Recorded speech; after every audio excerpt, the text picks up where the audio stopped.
भाई बिजनेस तो ज्वाइन कर लिया हमने, चलो किसी की फेस वैल्यू पे कर लिया, या फिर हमें प्रोडक्ट की नीड थी उस पर कर लिया, बट आगे बढ़ने के लिए दो चीज़ें बहुत ज़रूरी है। और आपके दिमाग में भी सवाल होगा ही, कहीं ना कहीं किसी कोने में छुपा हुआ होगा।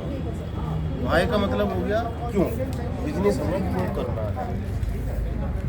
जैसे ये क्लियर हुआ, फिर कैसे करना है वो आगे क्लियर हो जाएगा। अब अगर मैं चंद्रवीर सर से बोलने लगूँ कि भाई ये पकड़ो चाबी और दिल्ली जाओ और वहाँ एयरपोर्ट पे एक गाड़ी खड़ी है वो ले आओ, सबसे पहला इनका क्वेश्चन क्या होगा, क्यों जाऊँ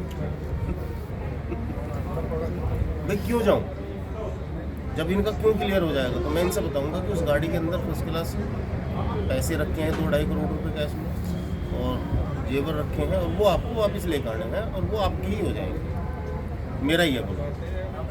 तो इनका वाई क्लियर हो गया कि मुझे क्यों जाना है दिल्ली। अब बात आ जाती है हाउ की, तो हाउ का मतलब हो गया कैसे।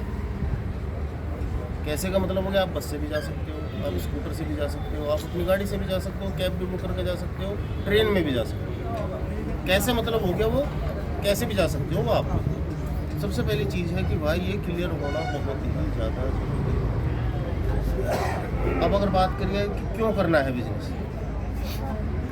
देखो 3 टाइप की कैटेगरी के लोग होते हैं इस ऑल ओवर वर्ल्ड। सबसे पहली कैटेगरी होती है सर एडजस्टमेंट कैटेगरी।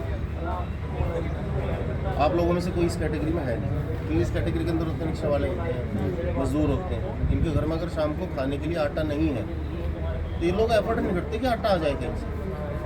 ये लोग बोलेंगे कि चावल से एडजस्ट करो आज, एफर्ट नहीं करते। इस कैटेगरी में कोई है ही नहीं। एक दूसरी कैटेगरी हो जाती है सेटिस्फाई कैटेगरी, संतुष्ट कैटेगरी। ये सबसे खतरनाक कैटेगरी है सर इस दुनिया में। एक्चुअल में कैटेगरी एग्जिस्ट करती ही नहीं, ये बना रखी है लोगों कि संतुष्ट कैटेगरी। आपको भी लोग मिलेंगे कि भाई मैं संतुष्ट हूँ, मैं अब इससे ज़्यादा कुछ और नहीं करना चाहता।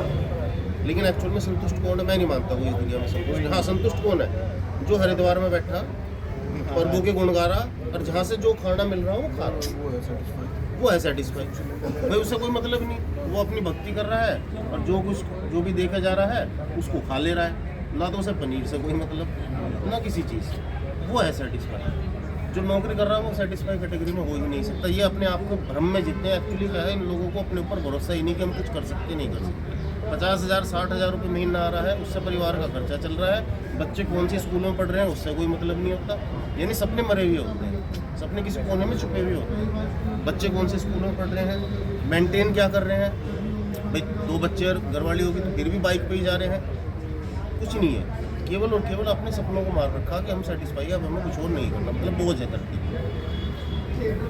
कहने के लिए संतुष्ट है। सबसे पहला सवाल मेरा आपसे ये होगा कि आप लोग इस कैटेगरी में तो नहीं हो। ऐसा तो नहीं कि संतुष्ट होकर बैठ के अब हमने कर लिया जिंदगी के अंदर जो करना था अब, क्योंकि अगर इस कैटेगरी के अंदर हो कि यार अब मैंने कुछ नहीं करना तो फिर हमारा बात करने का कोई फायदा नहीं है। प्रोडक्ट आप अपने लो, प्रोडक्ट अमृत है, अपने प्रोडक्ट लेकर अपनी बीमारी को ठीक करा और आराम से रहे। मुझे बताएगा अच्छे तरीके से आप इसमें नहीं हो ना सर सेटिस्फाई, नहीं हो तभी यहाँ बैठते हो। अब एक तीसरी कैटेगरी आती है, आएगा बात करने का मजा। तीसरी जो कैटेगरी है विजनरी कैटेगरी। अब ये वाली कैटेगरी कौन होती है मैं आपको बताऊँ, ये वो लोग होते हैं चांदवीर सर जिनके अपने और अपनों के लिए होते हैं सपने, अपने और अपनों के लिए सपने होते हैं। इन सपनों को कई बार लालच का भी नाम दे दिया जाता है कि भाई तू इतने पैसे हमारा और क्यों कर रहा है, लालची है और कितने पैसे चाहिए। लेकिन एक्चुअल में अपने सपनों के लिए जीने वाले लोग होते हैं, लालच नहीं होता। अगर मैं चाह रहा हूँ मेरे बच्चे हिंदुस्तान के सबसे महंगे स्कूल में पढ़े तो लालच है, चाहत है वो। अगर मैं चाह रहा हूँ कि मेरे पिताजी को अगर डिस्पेंसरी जाना है तो बाहर एक गाड़ी खड़ी रहे, तो ड्राइवर बैठाए उन्हें, बस में धक्के ना खाए। ये मेरा उनके प्रति क्या है, चाहत, लालच या पक्की चीज़ें नहीं। तो ये वे लोग होते हैं जिनके अपने और अपनों के लिए होते हैं सपने देखते हैं, जैसे अपॉर्चुनिटी मिलती है उसको लेते हैं। अब रतन टाटा जी को नैनो बनाने की कोई ज़रूरत नहीं है। नैनो से पहले भी उनके 2.5 करोड़ रुपए की लैंड रोवर और लैंड क्रूजर गाड़ियाँ बिक रही थी, कोई कमी नहीं, बट उन्होंने नैनो क्यों बनाया। एक देखा एक वाइफ और 2 बच्चों के स्कूटर पे भीगते हुए बारिश में, तो उनके दिमाग में थॉट आ गया, क्या मैं इनके लिए एक गाड़ी बना सकता हूँ जो इस स्कूटर की कीमत में आ जाए। भाई थॉट प्रोसेस ही तो हुआ वो, क्योंकि विजनरी थे, यार इन लोगों के लिए कुछ कर सकता हूँ क्या। नैनो बना दी, बहुत लोगों की पहली गाड़ी थी नैनो, ₹1,00,000 की। तो वे लोग होते हैं जिनके अपने और अपनों के लिए होते हैं सपने, और सपनों को देखने की हिम्मत चाहिए सर। हमारा क्या है ना, सपने बचपन से ही मार दिए गए। कोई भी रिश्तेदार हमारे पास में आया, उसने सबसे पहले ये पूछा, कहाँ विजय क्या कर रहा, आप मोहम्मद क्या कर रहा, बोले जी मैं 12वीं में पढ़ रहा हूँ। बोला ठीक है, बहुत मेहनत करके पढ़, एक अच्छी सी नौकरी कर।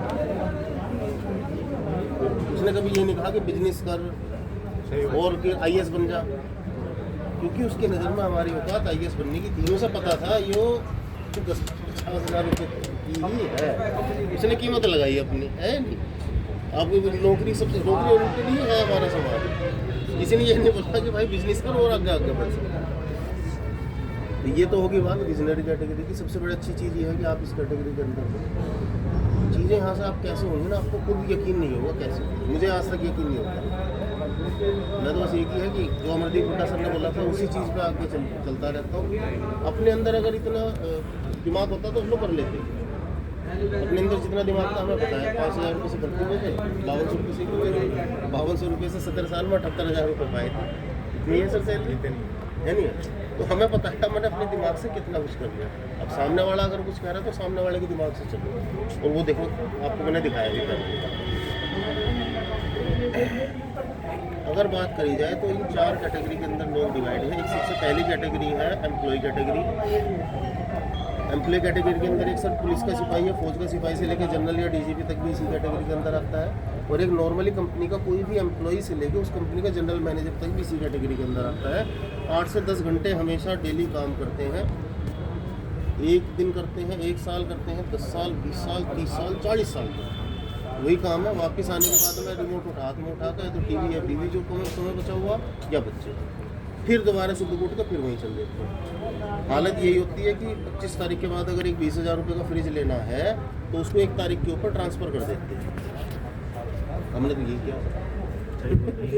25 तारीख के बाद अगर 20,000 रुपये का फ्रिज का आ गया तो भाई रुक जा 5 दिन, 1 तारीख को ले ले, है नहीं, वही करा, वही है सारे के सारे। अब अगर बात करें दूसरी कैटेगरी आती है सेल्फ एम्प्लॉय की, जैसे सर सेल्फ एम्प्लॉय के अंदर इसी कैटेगरी के अंदर आप पूरे डॉक्टर भी इसी कैटेगरी के अंदर आते हैं, वकील भी इसी कैटेगरी के अंदर आते हैं, शॉपकीपर भी इसी कैटेगरी के अंदर आते हैं, ये सब इसी कैटेगरी के अंदर आते हैं। इंजीनियर भी हैं और कोलंबिया आई, सचिन तेंदुलकर भी इसी कैटेगरी के अंदर आते हैं। सेल्फ एम्प्लॉय का मतलब होता है एक्टिव इनकम पर काम करते हैं। बिकॉज एक्टिव इनकम कि अब एक डॉक्टर को लगाओ एक्टिव इनकम पे काम कर रहा है, भले ही वो डेली के 10,000 रुपये कमा रहा है, बट अगर वो 10 दिन अपने क्लिनिक पे ना जाए, क्या एक दिन 1,000 रुपये आएगा उसे? नहीं।